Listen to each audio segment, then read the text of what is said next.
Bom dia, irmãos. Bom dia, irmãs. A paz do Senhor esteja com vocês.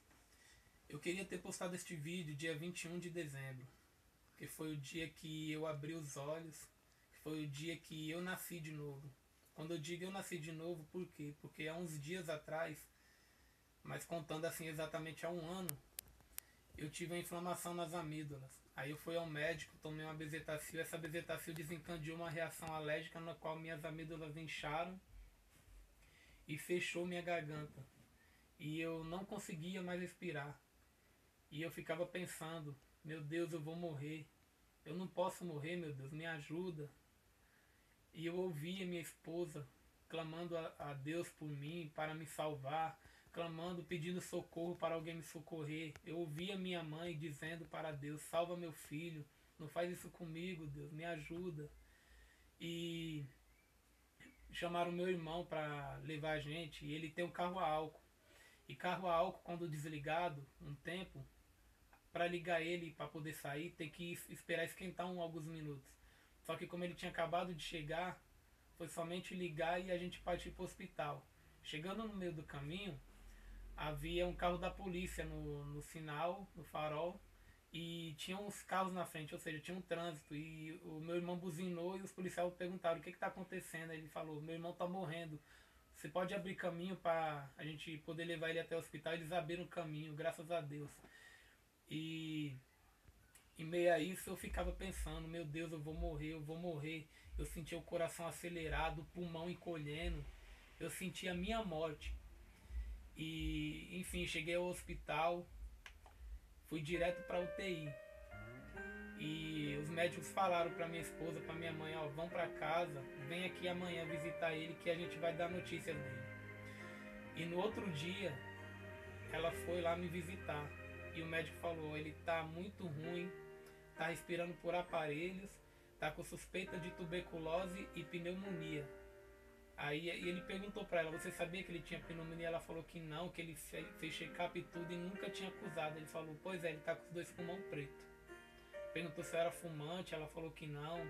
Perguntou se eu bebia, ela também falou que não. Enfim, ele falou, o estado dele é grave. Aí ela foi para casa, postou no Facebook pedindo oração a todas as pessoas que me conheciam. Minha mãe falou com o pessoal aqui da comunidade aqui do Jardim Miriam, onde eu moro.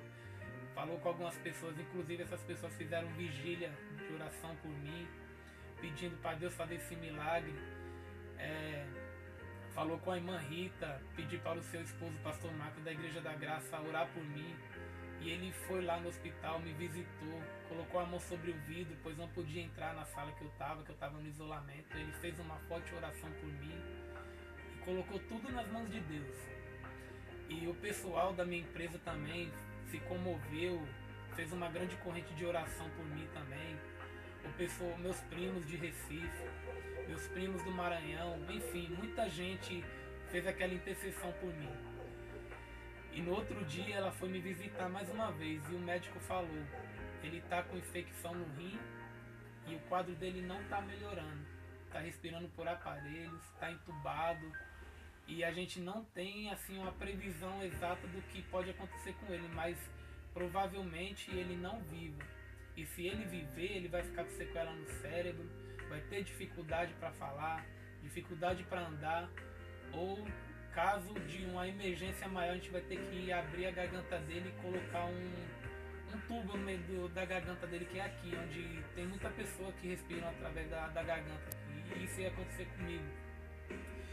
E na quinta-feira, eu entrei assim num estado assim que eles não acreditaram, que eu me desentubei. Que eles me explicaram que o tubo de respiração tem uma bombinha que abre para eu respirar e fecha quando eu expiro. E eu desentubei bem na hora que essa bombinha estava aberta e rasgou minha garganta.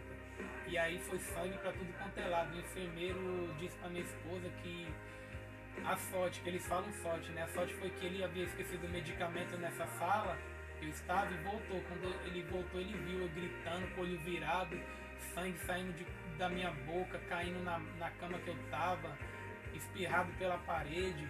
Ele chamou os médicos pasmos, não acreditavam como uma pessoa em coma sedada podia fazer o que eu fiz. E perdão. E aí foi que nesse dia minha esposa sentiu a minha morte, meus primos no Maranhão sentiram e começaram a orar, clamar, pedir para Deus para me salvar, para me livrar. Minha sogra também, inclusive ela disse que via eu morto, mas acreditava que Deus iria me salvar. E eu escapei dessa.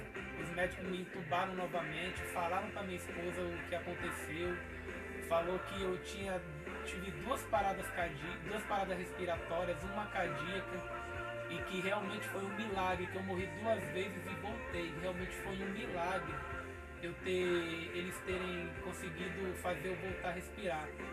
Só que eu continuei no aparelho. Isso foi na quinta-feira, aí passei na sexta, no sábado, minha esposa foi me visitar e foi o dia que eu acordei do coma. Ela perguntou pro médico, ele tá bem, doutor? Aí ele falou, vai lá ver. Aí ela já assustada, ela entrou na sala quando viu a grande surpresa. Eu tinha acordado, voltado à vida, para a honra e glória do Senhor. E foi no dia 21 que assim que eu acordei, eu chorei, dizendo obrigado, Deus, obrigado, porque o Senhor me livrou da morte, Ele me salvou. Os médicos disseram, você foi um milagre, você teve sorte, Deus te salvou. E eu digo a vocês, irmãos, milagres existem, Deus existe, e para a honra e glória do Senhor, agradeçam a Ele sempre, porque Ele é o Deus da vida, o Deus do impossível. Amém. Obrigado a todos vocês e que Deus os abençoe.